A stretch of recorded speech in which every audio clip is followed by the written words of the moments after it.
Mario, everybody knows Mario. He's that guy. The guy who jumps and slides and plays sports and has a movie, and has a better movie. I've experienced a lot of Mario stuff in my life, but never this. Super Mario RPG. Funny enough, I'm old enough that I was around when the original game was out, but I never played it. I had seen other people play it, but I didn't. I was too busy dying in sunshine trying to get those damn red coins, or running around in my Tanuki suit. So when Nintendo was like, here you go, stupid, now don't f this up and skip it again, I was like, you're right, Nintendo, and I won't. So I played it. There's a reason I'm playing sad music right now, because I can't believe how much time I wasted not playing this game for the past several years it was out. All the wasted years.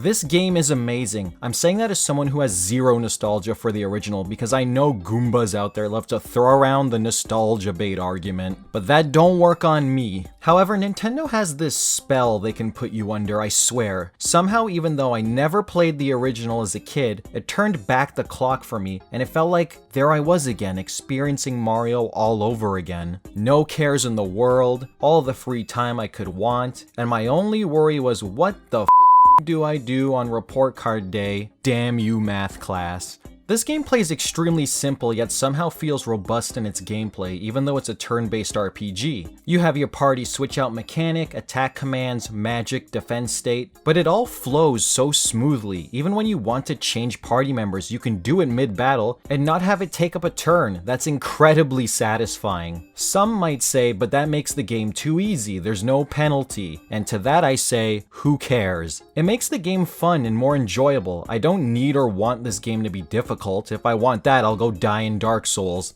Also, with the gameplay, in the beginning, I wasn't playing this game as an RPG, or even how it was supposed to be played. I kept forgetting that you could defend when the enemy attacks, and for like 6 stages, I never bought any equipment or weapons. The only weapon I even equipped was the one the game forces you to equip at the beginning with the first hammer you get. I kept forgetting this was an RPG and kept treating it like a regular Mario game. Once I wisened up though, this game got a lot easier, and I mean that in the best possible way. I didn't have to spend hours of my time leveling up like I do in a lot of other RPGs. Leveling was quick and consistent, and as long as I could time my button inputs for more damage and blocking, I was fine. The way this game progresses is honestly perfect. You never feel under-leveled at any point, or over-leveled, where fights are too easy. They actually managed to perfectly balance this game, and that's rare for any game to do well. Most of the time a game starts out easy, then just randomly spikes in difficulty, or a game starts out stupidly hard, but then the end game is a joke. So I applaud Nintendo and Square for perfectly balancing this fun experience with zero reason to ever need to grind. The other thing I gotta mention is how perfect the visuals are. Nintendo has never been at the cutting edge of graphical leaps. However, when I play one of their games, it still looks stunning to me how well the design of the game looks. It's not supposed to be realistic, and while I admire games like Spider-Man, Final Fantasy, and Jedi Survivor for how deep they can push the graphical limits, not every game needs to do this to look good. Nintendo pushes their artistic style at the forefront, and that makes up for it not being as powerful as a PC or one of the other consoles. And because of this, at least in my opinion, it can still look as great as those other games because the animation is fun and engaging and unique to them. Nintendo embraces the more vibrant and cartoony style of animation, and it looks amazing, everything from the character designs, environments, cinematics. It's kind of like watching an old storybook adventure play out, and it's charming as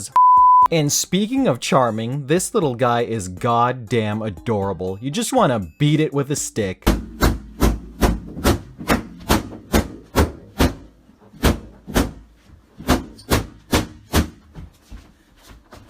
I'm gonna level with you though. Everyone is gonna think I'm stupid, but when Mallow said he was a frog, I was like, you look nothing like a frog, but this is a Mario game, so maybe the design is supposed to be misleading and funny, that he looks nothing like a frog, but he is a frog. And mega spoilers ahead, I was exasperated to realize he is indeed not a frog. I was actually like, damn, he's adopted? And in my head, I was like, I've been bamboozled. Nintendo made me think he wasn't a frog by saying he was a frog, but because he wasn't designed anything like a frog, they knew that I would think that he wasn't. Ergo, I would actually believe he was a frog. I knew it. It was all elementary, my dear Watson. Now I have to say one thing. I kept being anxious for the reveal of Gino. I finally get to see what all the hullabaloo was about with this character and why so many people wanted him in Smash. Honestly, for some reason, I thought Gino was gonna be this mega serious badass who's a lovable renegade who lives by his own rules. The lone wolf who begrudgingly joins our heroes. Just one look at him and he'll strike fear into your very soul. Then I saw this, and my expectations were then, he's Pinocchio with a laser gun? That's badass. He's a lot of fun to use, and I love how cool all of Gino's cinematic specials are. I like that he wasn't anything like I thought he would be. He was a fun and cool character, and there's always the next Smash game he could get into, right? All the enemies as well have really unique designs, but that doesn't surprise me since Square worked on this game. There's some really fun boss designs, some that look creepy as hell, and some that are amazing. One that falls under amazing for me is Jaws. Yeah, Jaws is in this game, and he's easily my favorite boss design. And even personality-wise, I like how he's just not some run-of-the-mill boss you roll over and forget about. The guy wants to 1v1 you, and after you beat him, he respects the fact that you won, and even helps Mario out later as well. Johnny's an okay guy by me. Easily the best boss. I'd love to get an amiibo of him one day. As for the level design, the best way to sum it up is, look at that box art for this game. You see that? That's the level design for this game.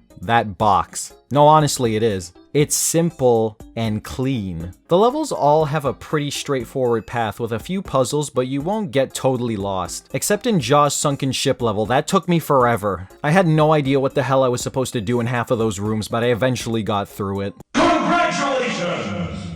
And speaking of me being dumb, there were so many times I would jump around aimlessly because my sensor would tell me there's an invisible block nearby, and somehow, even though I was in the vicinity, I would always miss by an inch until I finally got lucky and hit it correctly. The plot is something like you would expect out of a Mario game in the sense that there's a big baddie that Mario needs to take out to save the world, and he has to run through X amount of levels to do it. However, it flips it on its head since you're teaming up with your arch nemesis and brand new characters to do it, with more of a focus on the story, which is what you would expect from an RPG. It reminded me of Paper Mario and how you would team up with characters that you would normally consider enemies. However, just experiencing it for yourself is better than putting it into words. They did such a good job making you want to continue each level and progress with something new that excites you to keep going, even if you have work the next day and really should get some sleep because look at the time, it's 4 AM and you really should be going to bed, but you're like, F it, I'll be fine. Spoilers, you will not be fine. Seeing Mario, Peach, and Bowser's dynamic in this game is familiar, yet new. Seeing them work together, and Bowser trying to uphold his image as the local cool kid is actually really fun to watch. Like, you knew Bowser had a fragile ego, but it's dialed up to 11 in this game, and it's a lot of fun to watch it play out. I really hope this isn't the end for Mario RPG games. I know Paper Mario is going through the ringer right now, but with the Thousand Year Door remaster on the way, I can't wait to experience that for the first time, as I only played the original Paper Mario. I hope Square and Nintendo make more games like this, whether it be in the form of a sequel or a brand new series of adventures. I can't wait to see what they'll do next. In the end, this game is an experience, not just a game. Somehow Nintendo and Square managed to make a time machine that brings you back to simpler days, where life was simple, everything you saw was new and exciting, and you never knew what surprises were waiting for you around the corner. And with that, thank you guys for watching, and remember to hit that subscribe button to add me to your party. Nath out. Hey everyone, glad you made it to the end. I had a lot of fun making this video, so I hope you enjoyed it. Super Mario RPG was such a fun experience, and I wanted to ask you guys, what's your favorite Mario RPG? I know there's the Mario and Luigi games, Paper Mario games, and this game, so let me know in the comments. And like I mentioned, I completely missed out on this game as a kid, and was wondering, are there any popular games you guys missed out on growing up and wish you hadn't? I look forward to reading what you have to say. Thanks again, and I hope you all have an awesome day. See you soon.